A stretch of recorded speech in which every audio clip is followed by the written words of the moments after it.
You're listening to the Gem Mint Podcast by GFNF. Your weekly breakdown of sports cards, hobby news, and everything in between. Here's your hosts, Jake and Nico.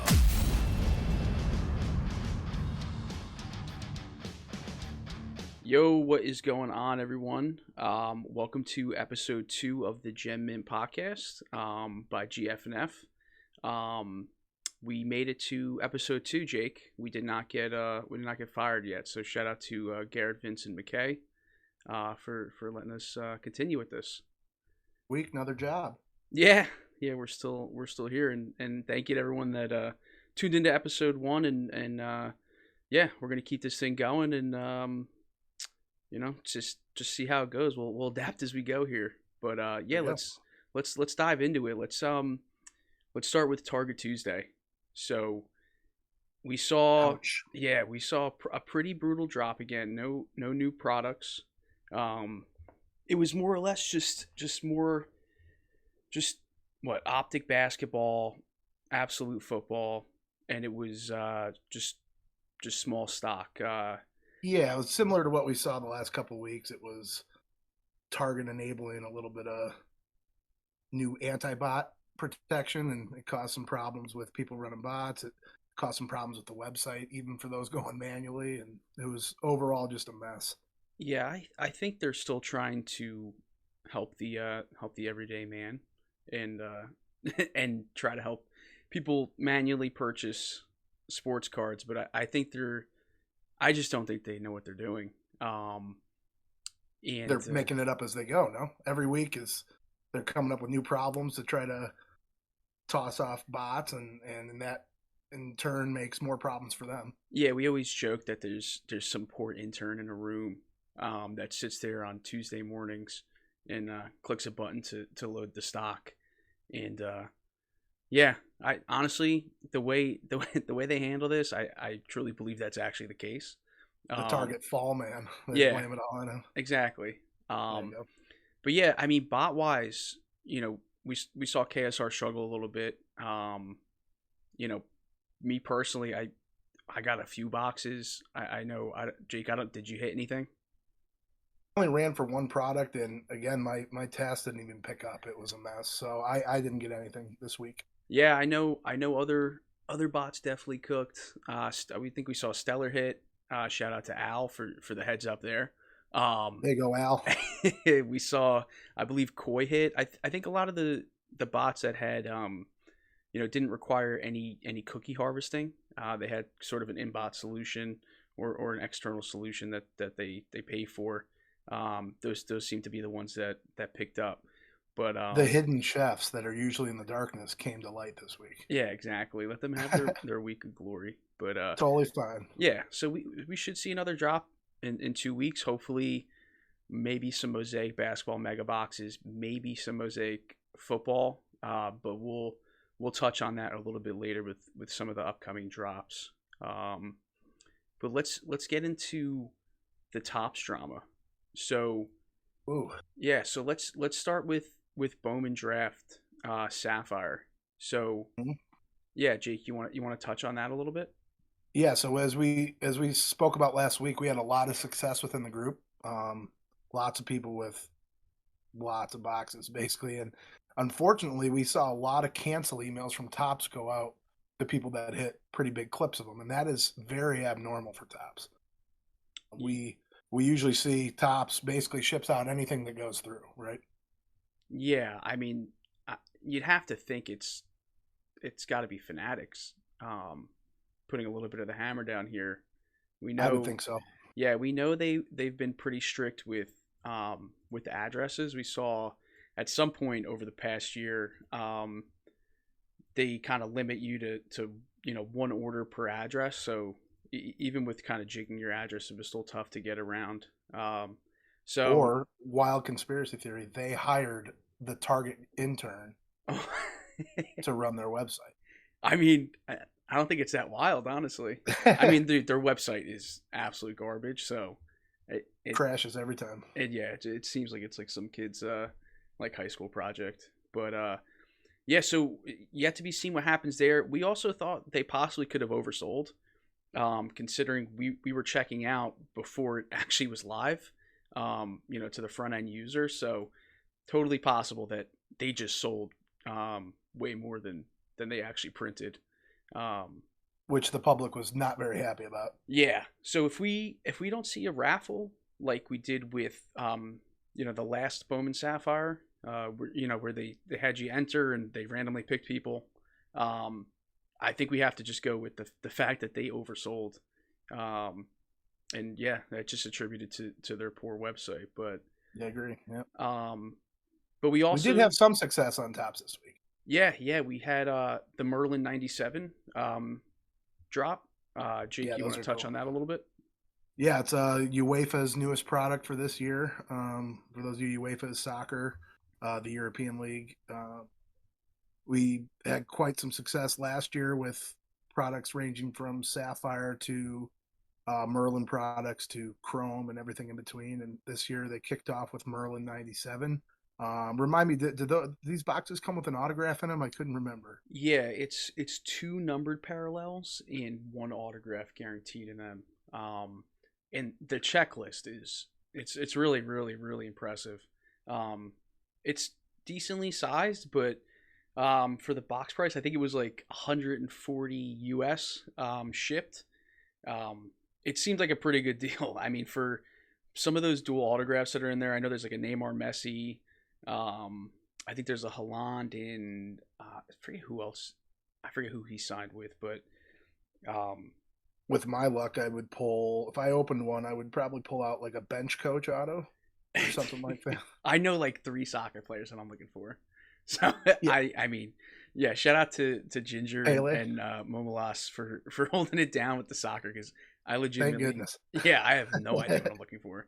But yeah, those are selling really, really well. I think pre-sale, I think it's around $300 to $350 right now. But we know with anything Topps Europe, you're waiting at least a month, most likely 2, until that comes in.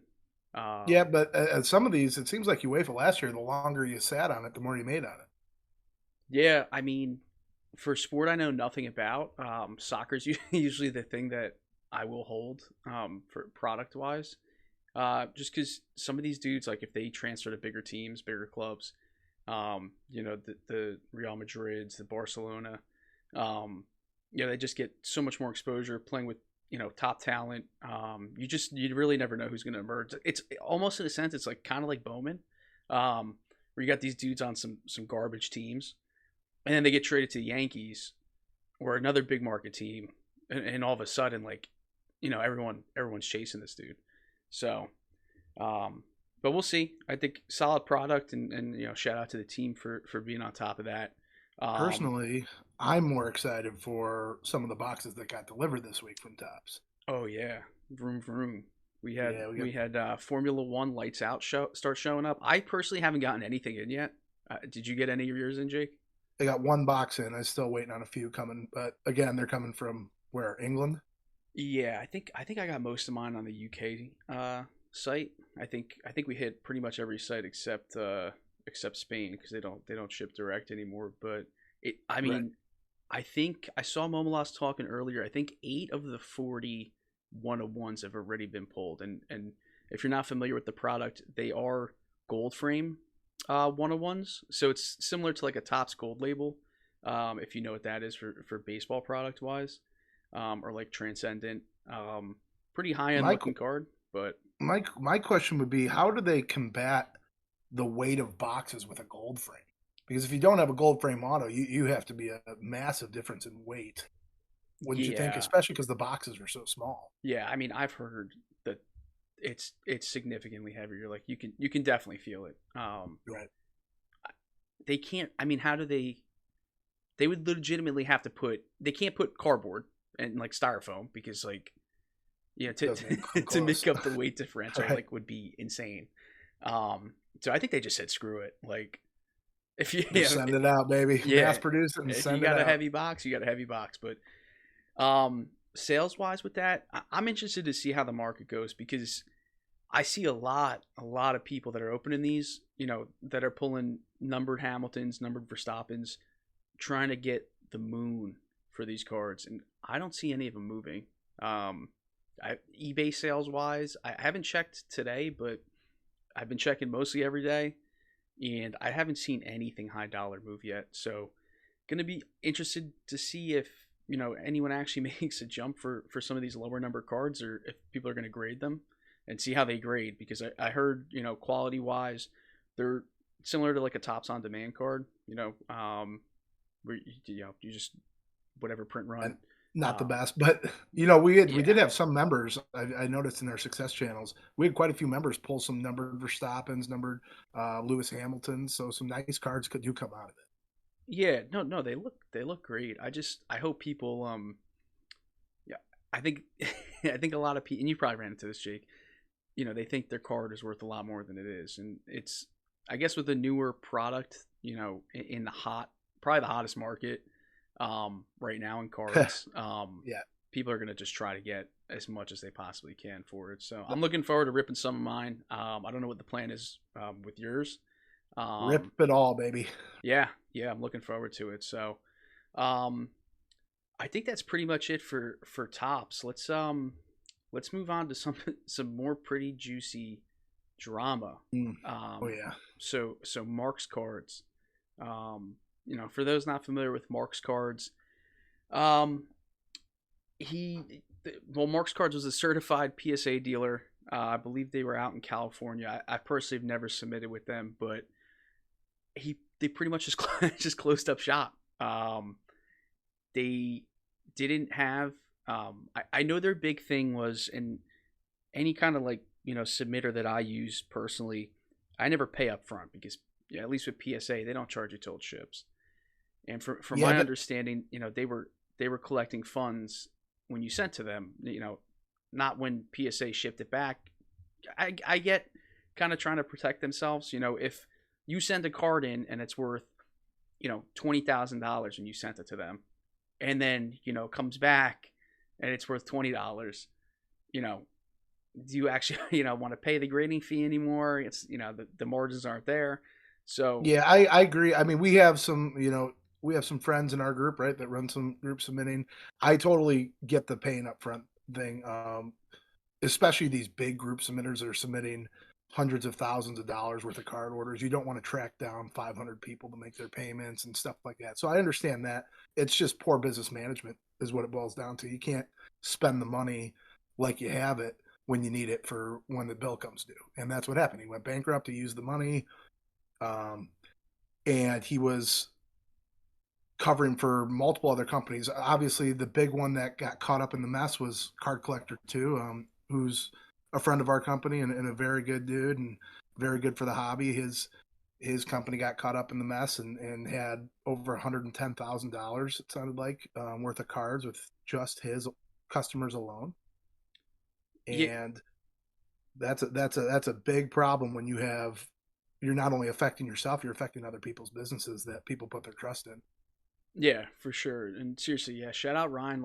I've been watching his content for a while now. Definitely one of the first that I came across on YouTube. Makes quality stuff. I've never personally gotten to meet him, but looking forward to that. And he seems like a seriously stand-up guy, and he handled the situation the best way he could. And I think he was getting some unnecessary flack, but it's the internet, dude. Like, there's so many trolls out there. It's inevitable. Ryan's an OG in this hobby. He started flipping cards and stuff and worked from the bottom, and now he built this amazing new business and has a brand new shop.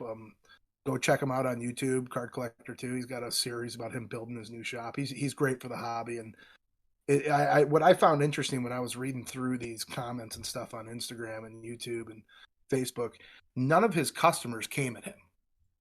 None of Ryan's customers came chewing at him. They were obviously upset about the situation, but no one blamed Ryan. Now, you had internet trolls doing that, and teams that weren't even in business with him. Right. It's like one of those things. Like, I don't know. If you have nothing nice to say, don't say anything at all. But yeah. But so here's what I'll say. So I saw a video where basically Ryan was, I don't know if he did or not. Don't quote me on this, but he was willing to front the 110 or whatever $1,000 it was to get his customers' cards back, and then basically go to battle with whoever he needed to recover his money. But it seems like PSA stepped up and helped out Ryan. They released an official statement regarding the Marx cards that we have here, basically stating this was an unfortunate incident, and their top priority obviously is protecting the people that submit cards to them. So they're not charging the customers of the Marx cards incidents other than the return shipping for now. And which is cool because that gives a lot more leeway for a big company like PSA that can afford to hold off on their money while they chase it down, other than the individual collectors having to double pay for their cards. Yeah, I did listen and watch Ryan's video. Yeah, he went out there. He essentially double paid for the submissions, got his customers' cards back, and now he's got to unfortunately probably battle these dudes. I would assume in court legally, to get essentially his money that he paid twice back. So, yeah, Wild. just yeah, do your research out there and try to protect yourself a little bit. But as we saw last week, right? We talked about last week with the backyard breakers and the whole Trevor Lawrence gold kaboom. Now this, I mean, there's some bad eggs in the hobby, but like you said, yeah, do your research. It's really important. You can easily lose lots of money if you're not paying attention to who you do business with. Yeah, as the old man NFT heads say, do your own research. So Dior. Yeah, Dior, bro. So yeah, this is a good segue into the PSA event. So actually, right now, as we're talking, we got a live one. Yeah, we got the waiting room open for event. I guess it's technically number 4, but it's a third one. I guess in this series. It seems like so people who aren't familiar with it, PSA has been doing $50 submissions. Essentially, you join a queue. You have to be a silver member or higher, which they've have opened back up, so it's $100 for the year, and you can get up to 5 $50 subs back. And I believe the turnaround is supposed to be 90 days. I do have an order in from the first event. Jake, I think you do too. I don't know. Mine's in grading. I don't know if yours has. Yeah. Same. Yeah, I would expect it to take probably 3 months. I believe that they'll stick to a strict timeline the same way I believe that I would have got my cards back in the year last year. Yeah. So you never know. Yeah, exactly. Yeah. I'm not holding my breath. Yeah, we'll be, I guess, the first test subjects. So I know you like overnighted your cards. The first I want to be first one in, man. You probably were customer 1. So I was gonna overnight them over to Mark's, but I was like, I better send them myself. Yeah.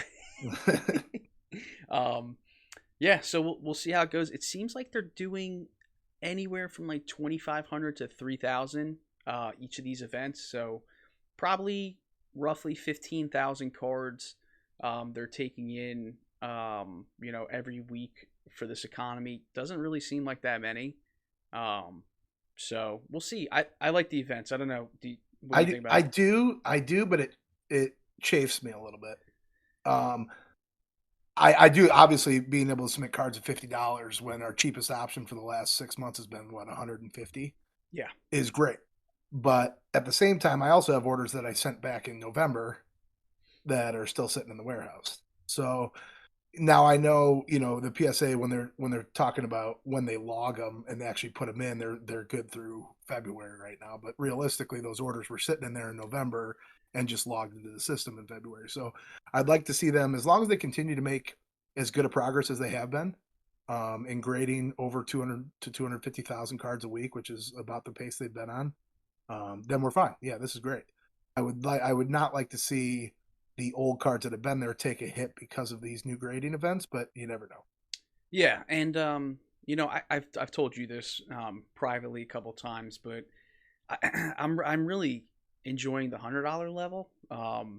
It's taking like maybe 3 weeks from when it arrives to come back, and that just seems like that's quick. Yeah, compared to the other levels like Express and Super Express, like if you got something in teetering, you're not sure if it's gonna 10, but you still want to risk it. Like the $100 regular level has been pretty great. So we'll see how consistent they are. With that.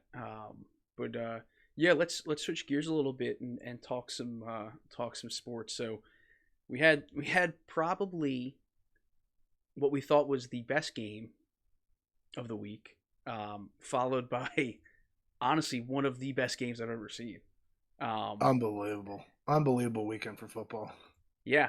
So I don't know, Jake, what do you want to say on that? I mean, well, let's start from the bottom. I mean, we had the divisional weekend. So we had Aaron Rodgers and the Packers going against Jimmy G and the 49ers, which was a last-minute field goal. It was a little bit of a snowball, right? Which is always fun to watch. Unfortunately, I was rooting for the Packers, even as a Bear fan, believe it or not.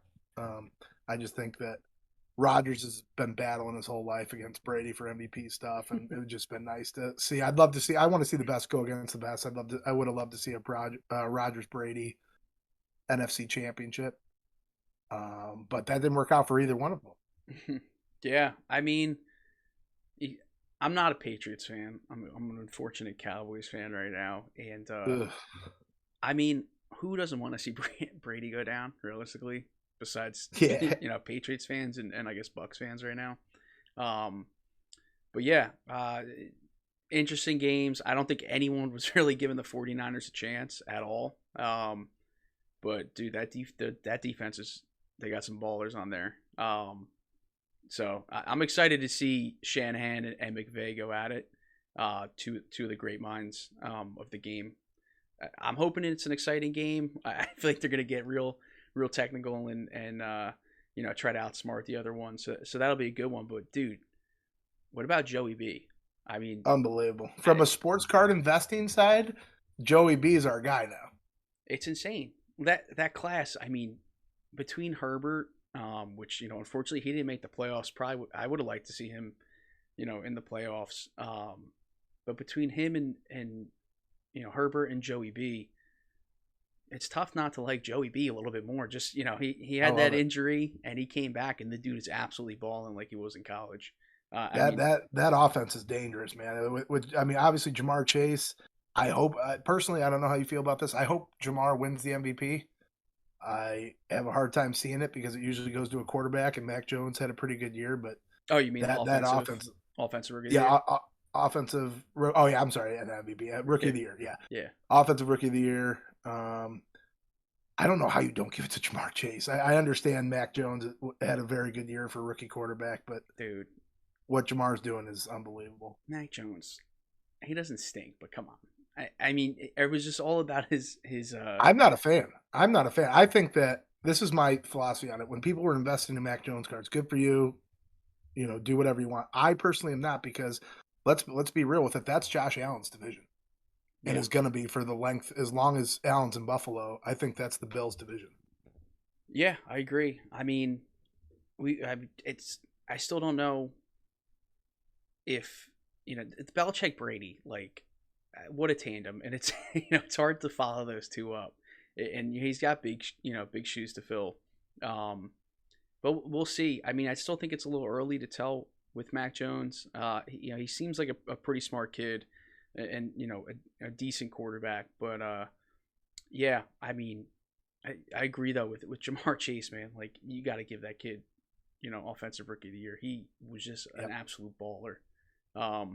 What about the best game of the weekend, which was, speaking of Josh Allen, Pat Mahomes going back and forth like that. That was the most emotional last 5 minutes of a game I've ever seen. Oh yeah, dude. Me and shout out to Matt. We were just talking shit back and forth because, like, once Allen scored, he started talking crap about Josh Allen. Then the Chiefs scored. I started talking crap about the Chiefs, and it was just, dude, it's just a back and forth. Just you got to feel for the Bills a little bit. Like that defense at the end of the game. What was just 23 points in the last 2.5 minutes of the game, bro? Both of us are pretty big dudes. I feel like we suit up and you throw one of us in the middle of the field, we probably could have done something. Died? Yeah. Yeah. Maybe a little speed bump or something. But yeah, I'm good for a speed bump. That's about it. Yeah, But yeah, a couple crazy stats from the game.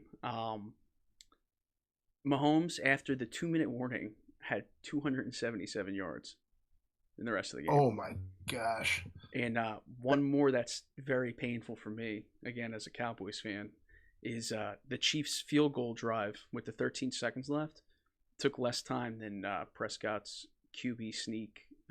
Ooh, Yeah, so it's a little tender still. yeah. So, but we'll see. I mean, again, we got two very good games. For the championship weekend. Who are your picks? Who are you taking? Who's in the Super Bowl? I'm thinking the Chiefs are a little much for. I'm rooting for Joey B. So I'll say that first. I'm rooting for Cincinnati. I do think it's going to be the Mahomes and the Chiefs against the newly placed Matt Stafford and the Rams. Yeah, I think I'm going to have to agree. I think Joey B's got a shot, honestly, like that, just with that offense and how spotty the Chiefs' defense has been. So yeah, I think they have a pretty good chance to go in there and take them down. So we'll see, man. And for all you guys out there saying that the NFL's rigged, stop it. Rodgers, Brady, Allen, all are out. It's not rigged. Yeah, Joey B's just a stud. He's just a stud. Yeah. So let's switch sports here to the MLB Hall of Fame. So we had pretty rough for anyone that's a fan of baseball at all. We had one, inductee, David Ortiz, which the Yankee fan in me despises a little bit. You have to. But we had some snubs. So Jake, you want to touch on it a little bit? Yeah, I mean, so this was the last year. The two that stand out the most to me, Barry Bonds, obviously, and Curt Schilling. Both was their last disrespect to Roger Clemens like that? I'm sorry, Roger Clemens. It wasn't Curt Schilling. Curt Schilling wasn't even on the ballot. Oh, Roger Clemens, Barry Bonds. Barry Bonds, obviously, as you know, has been kind of outcasted from this due to the alleged steroid use. But let me put this out there. David Ortiz tested positive. I'm not saying I'm not a Yankee fan. I do believe David Ortiz deserves to be in the Hall of Fame. But if you're going to operate under no steroid users are going in the Hall of Fame, you just let one in that actually tested positive. Yeah, I mean, dude, I just always say this, like, I'm not a professional baseball player. If I took I'm also not in, MLB player shape. But taking steroids does not give you the ability to hit a 99-mile-an-hour fastball. Absolutely not. It gives you more power, whatever. But right. It just doesn't give you that ability to be just a pure I guess pure might be the wrong word. An absolute, savage in the box there. And Barry Bonds was just one of the best hitters, of all time. And it's just, so fun to watch. Like, I was young when, he's cranking all these home runs, but, just one of the best to go back and watch some of his highlights. Let me throw some stats at you on Barry Bonds real quick. We're all around this. Yeah. So this is the one that stuck out the most to me, the most incredible one. So David Ortiz, who just got inducted, his career on base percentage was .380. Very impressive, especially out of a power hitter, right? Mm-hmm. They're not getting all the bloop singles and stuff that a lot of the other guys are, but .380. Barry Bonds' career OBP, if you took away all 762 home runs, which is the most ever, and turn those into outs, which go against OBP, .384. That's insane. Isn't that wild? That's just insane. He's number 2 all time. Here's another one. 2 all time on the WAR leaders. So wins above replacement. This, for those of you out there, this is a calculated multi-stat tool that uses how many wins that person added to their team or teams throughout their career. Number 1 all time is Babe Ruth with 168.4 wins above replacement, which is over a whole season worth of wins. Barry Bonds is number 2 at 164.4. David Ortiz, 51. Yeah, I mean, and listen, I totally think David Ortiz should be in the Hall too. I don't know if he was a first ballot Hall of Famer, but I guess I don't have a vote, so it doesn't matter what I think. But yeah, I think he definitely deserves to be in. He was a killer. Especially how do they change rules? What would you do? What would you? So, as we stand right now today, the MLB's all-time hit leader, which is Pete Rose, Yep. The all-time home run leader, which is Barry Bonds, and the all-time Cy Young leader, which is Roger Clemens, none of which are in the Hall of Fame. Yeah. I mean, they just need to change how the voting goes. You got these like weirdos on Twitter, putting their ballots up there that get a vote, and there's like the one dude that doesn't vote for anyone. I think I think he had his voting privileges revoked. That's just ridiculous to me. Like, I don't know. Half these dudes that are voting, I don't think have any idea about baseball, or the impact a lot of these guys had, in the league. So how it works, for those who don't know, the Baseball Writers Association of America gets to vote, and to be on that committee that gets a vote, you have to have 10 years on a beat, is what it's called. So basically 10 years either writing a column on baseball or something like that, and that allows you to cast a ballot. And then they basically do a percentage vote. You have to be above a certain percentage of those writer votes to get in.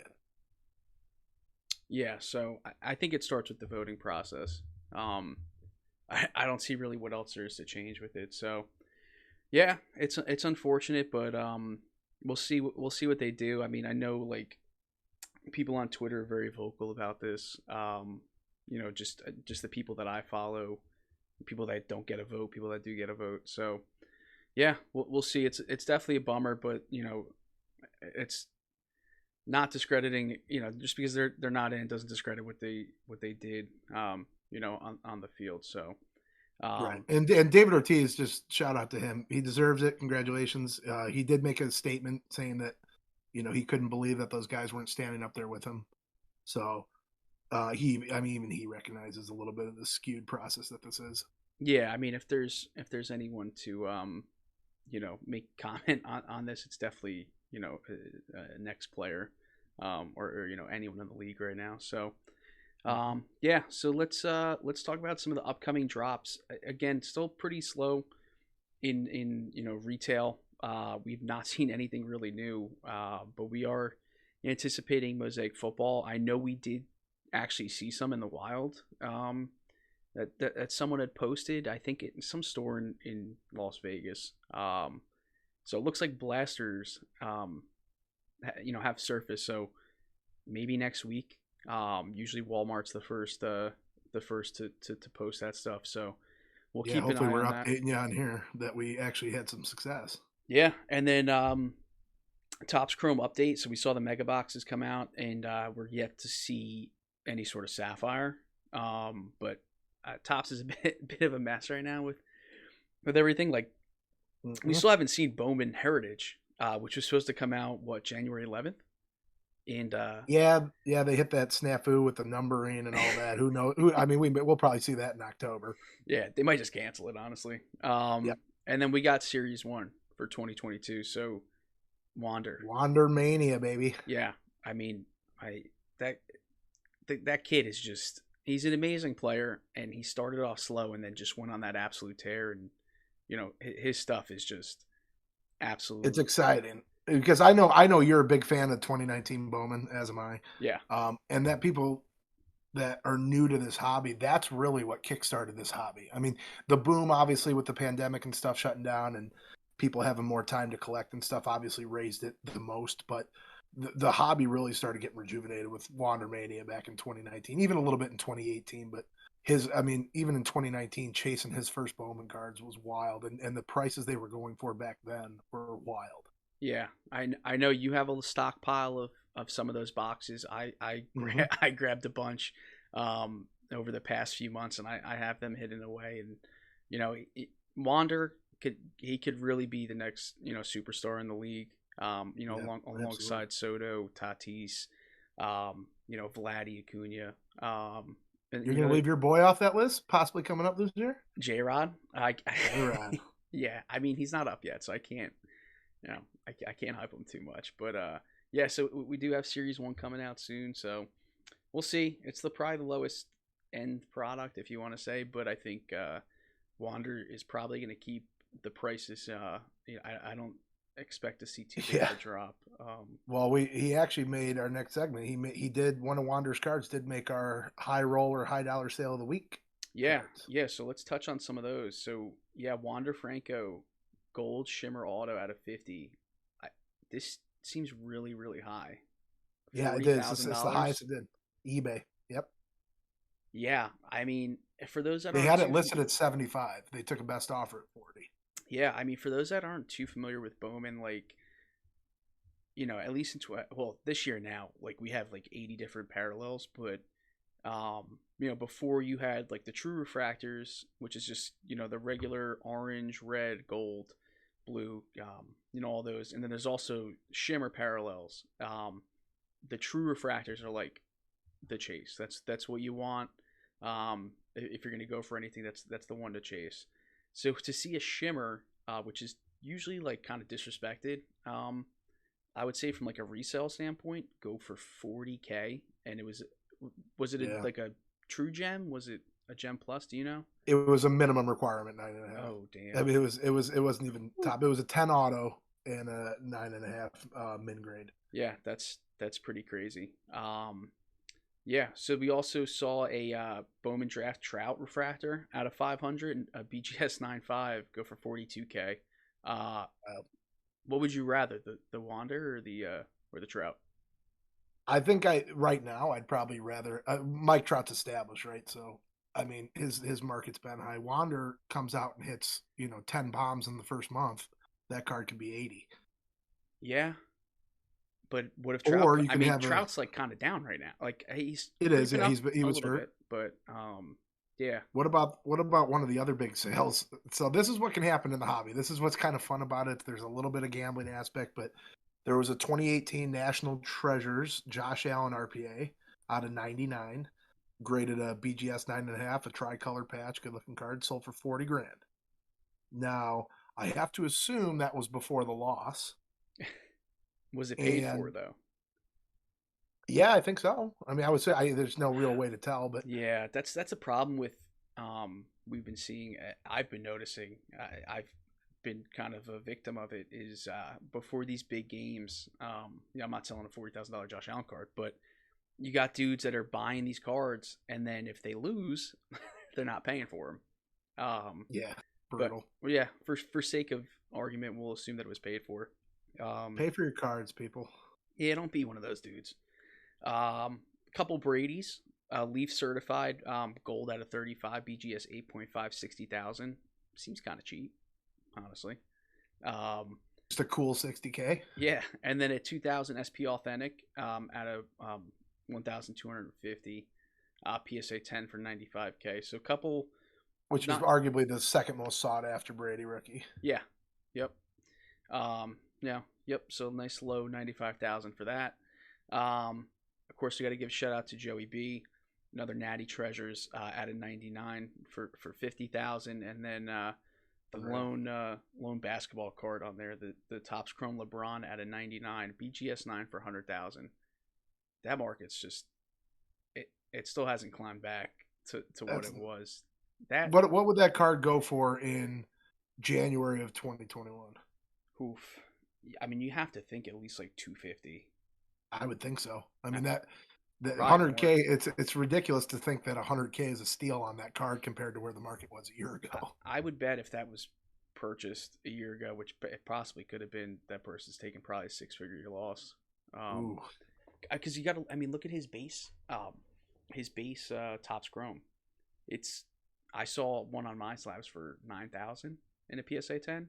I think that thing was like 35,000 at the hype of the basketball. So did you pull the trigger on it? No. Was the wife watching? No, I don't do basketball, bro. Oh, okay. I can't do Makes that. It's too boring. And then a couple massive pulls. So we saw the controversial Wander Franco Bowman Best, rookie card, not rookie card, but the Superfractor was pulled. So just the base 101.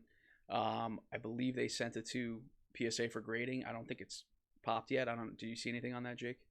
No, but to speak on this card, not that you would ever complain about pulling the best prospect in baseball as 1 of 1, but every single card. So Luis Robert, Bo Bichette, all your top guys, Kyle Lewis and Yordan Alvarez last year, all had the rookie card logos on their Bowman Best card.